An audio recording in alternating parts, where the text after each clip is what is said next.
Hello everyone and welcome to my channel. My name is Crown and today we are going to have some more stories that I hope that you will enjoy. But before we start, it would be so much appreciated if you would subscribe to the channel, like the video if you enjoyed it, and maybe leave a comment down below. These simple clicks would mean a lot to the future of this channel and really reward the effort that I put in every day.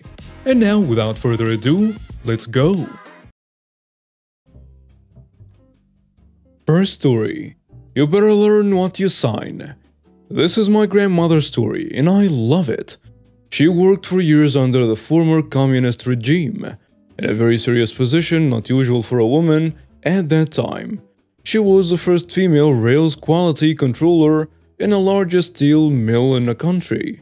Now, most of you may not understand the seriousness of the situation.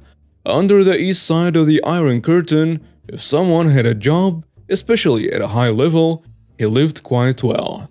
But if someone has exposed himself to the authorities too much, clearly demonstrated that he or she is mocking the power, you could lose everything in a minute.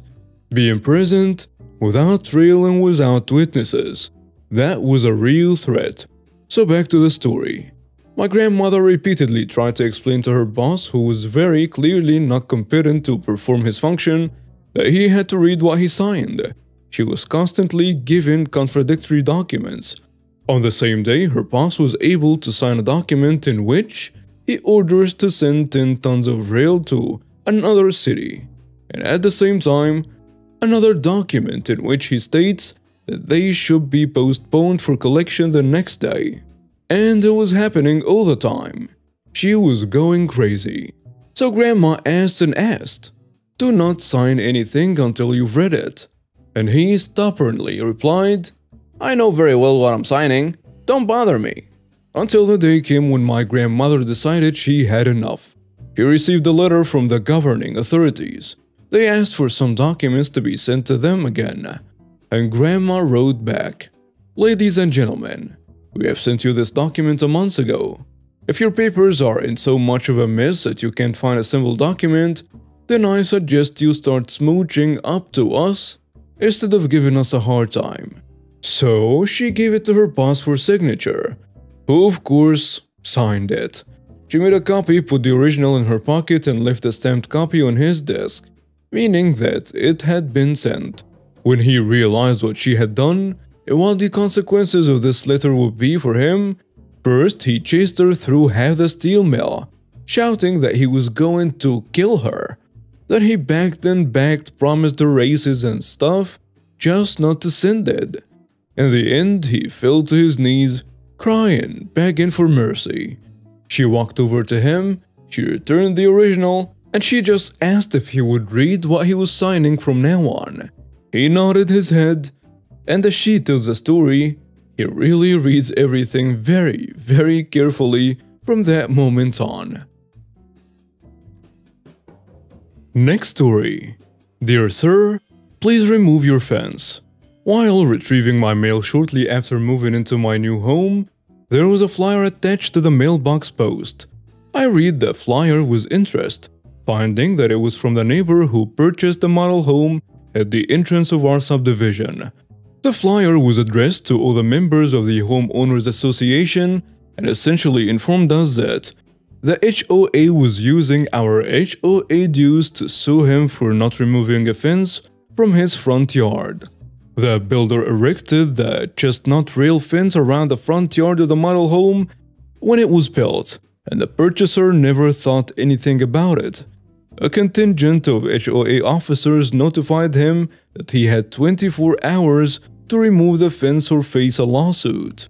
Having already faced the wrath of the HOA myself, I stopped at his home to talk with him. After ascertaining the preceding information, I informed him that anything existing on the closing date of the real estate transfer was grandfathered in and therefore the fence was legal. I then proceeded to show this to him in the covenants. At the time, I was an editor with a local newspaper and asked if he minded my writing an article about this incident in the newspaper. He readily agreed and I went off to discuss it with the managing editor. Between us, we decided to run a series of articles about HOAs and the little Hitlers who run them, highlighting this incident. The series ran 7 weeks on the editorial page, during which time the court case was held and the homeowner won, with the HOA having to pay his legal expenses. He told me that had they asked, he would have removed the fence with no problem. But he was a retired colonel in the US Army and was not used to being ordered to do things. 36 years later, the fence is still there. Next story. Want to honor your warranty? Then I'll tell the story on the biggest morning radio show in the state. This happened a number of years ago. We had a good friend pass away in a bad motorcycle accident on his way home from work. His wife was watching our son a few days a week while my wife worked. My family, mom and dad, opened their home to his family from out of town while they were trying to take care of the details involved with someone's sudden passing. Well, it was getting closer to winter in the northern state and his wife's car needed to have the snow tires put on. My father asked if I would get it taken care of. So she didn't even need to think about it. Absolutely anything to help. I got hold of her keys, headed to the house, found the tires, set them out to start changing them. At this point, I noticed that one of the tires had a large balloon protruding from the side wall. I looked for and found the paperwork. Always keeping that stuff with the car can be very helpful. The tires were less than a year old, so I took the paperwork and the tire down to the shop where the purchase was made. Now it's important to know 2 things. 1. This tire shop is very well known with numerous shops throughout the entire state. And 2. The accident happened at the intersection where this shop is located. It was so bad that the shop was closed for the duration of the on-site investigation. A couple of hours, because no one could get in or out of the shop parking area. So it literally happened in their front yard. It also made the local news 2 days in a row. It was a bad one. So I, my wife and sister went in to have them simply replace the one tire, as it was absolutely unsafe to use. I asked for the manager, who had been the manager for many years. I know this because my family and most of my friends and acquaintances use this shop so much that I asked for the manager by name. I explained why I was there, whom I was there for, showed the paperwork and asked him to take care of it. I even mentioned that I will pay for any fee. The tires were definitely under warranty and this was definitely a defective tire. But his response made my blood instantly boil. He said, "There is nothing I will do." Yes, he said, "Well, you are not him. But it's too bad he died, but his is the only name on the paperwork and only he can claim the warranty." I glared at him, asked through clenched teeth if he was serious. And is that really the kind of person he wanted to be? As this man died outside his shop less than a week ago. Again, his response, "Company policy, not my problem. You can buy one if you like." I was so angry and disgusted. I could barely see straight. So I looked him square in the eyes, took the paperwork from the counter and said, "Okay, you will regret this, as I have a very big mouth and will tell everyone I know." And that's exactly what I did. First, I took the tire and paperwork and drove quietly literally across town, 30 minutes to a different shop. This shop is used by the company I worked for at the time for all their fleet needs, but mostly tires. I walked in and just happened to get the owner, asked if he was aware of the accident, and he said he was, and how horrible it must be for his family. So I then explained what I was doing, trying to just replace this defective tire. He did not sell this particular brand and I told him I was more than willing to purchase even 2 new tires to keep things balanced. Told him I would buy them from him if he could help out. He said sure, but I'll have to ship them in from the other store. It'll take just a day or 2. Great, see you then. 3 days later, it was a Tuesday, I got a call from the new shop that tires were in. He said bring the car and we'll take care of everything. Must, balance and install. Awesome, I'll be there after work. Headed down there and he ordered 4 new tires. Mounted, balanced, installed them, but They did everything at no charge. The owner's response was, "I just want to help her. I don't want her to have to worry about something as stupid as a tire. And your payment is please tell your friends about us." I won't lie, that made me choked up a bit. This man had no clue who my friend was, but he chose to help a person in need by replacing a product that wasn't even his. It was just awesome. The next thing I did was tell everyone, and I mean everyone. That next day on Wednesday, I called our local radio station morning show. The show was very well known and broadcast over half of the state, and even parts of 3 others bordering us. And I told a whole story about the refusal of this well-established local shop and also the awesomeness of the new guy. At first, I simply told the host of the show off-air. The only reason I think they even listened was I had done some work for one of the guys like the months before. But after they heard the story, they told it on air.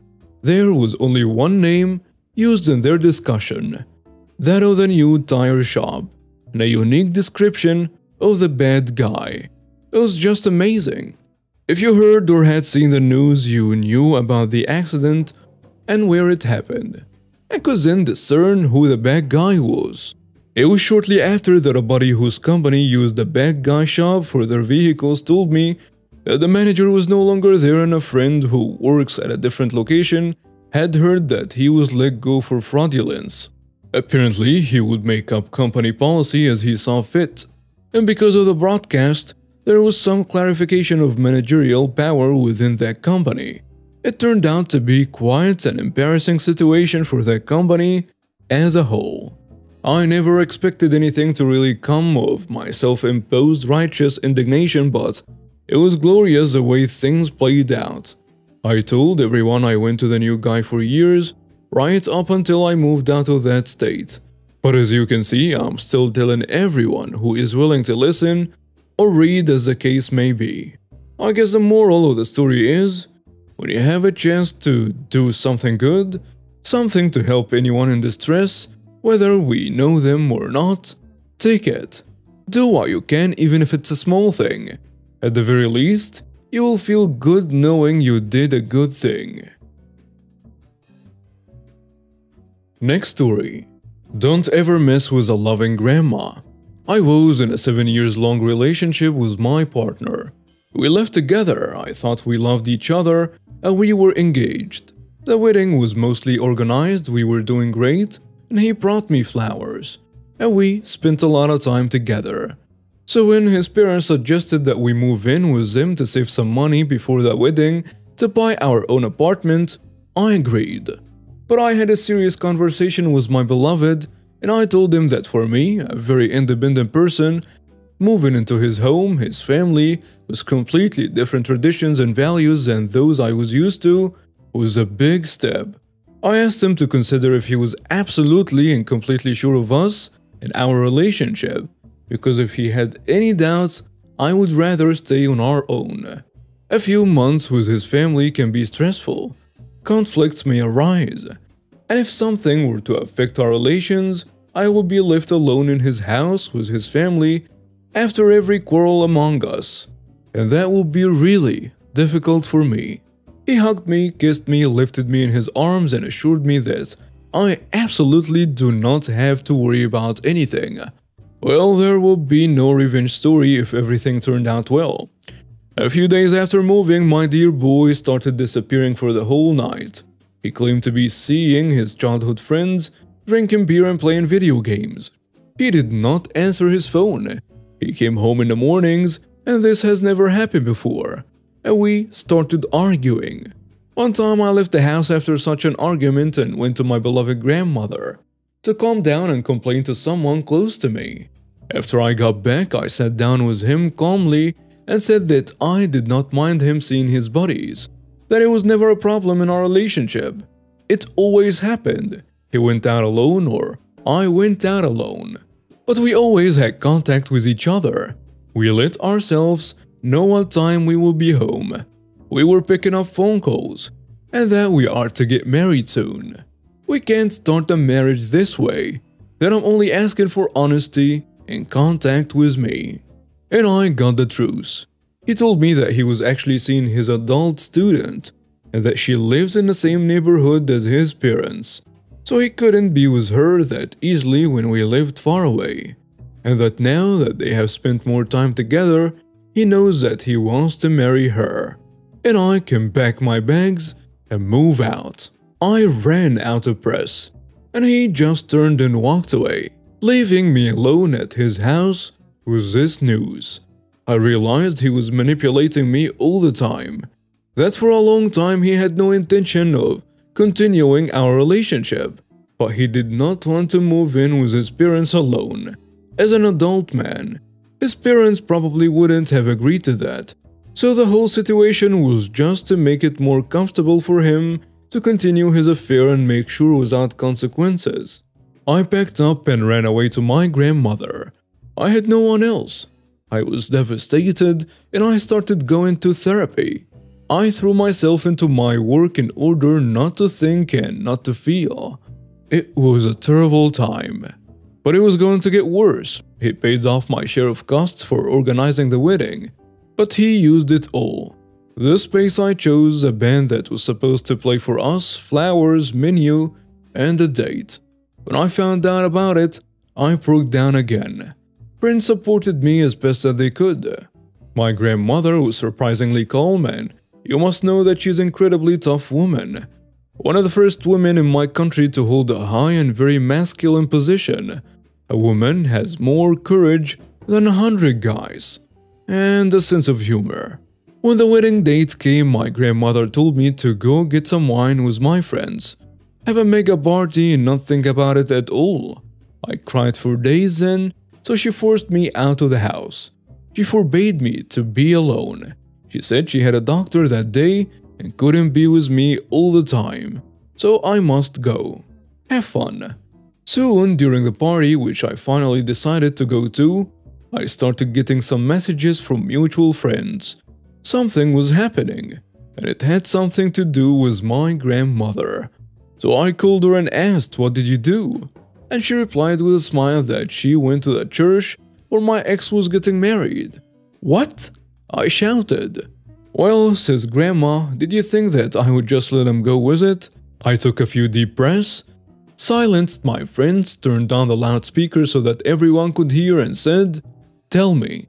Well, I went to church. After all, no one from his family knows me there. And that church is a public place.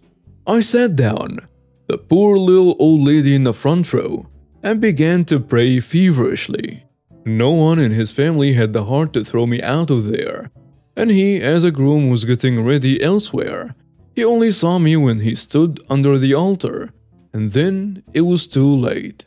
Even if he pulled me out by force, I would lie down on the ground and start to cry. But he of course didn't. He knows me well, and he knows what I'm capable of. So well, he was just standing there, sweating more and more, and I was smiling at him widely, up until the priest asked if anyone knew the reason why these two should not get married. "Come on, don't tell me you stopped the wedding," I asked, totally shocked. No. I didn't want to do this to this girl. I'm always on the side of women. You know that.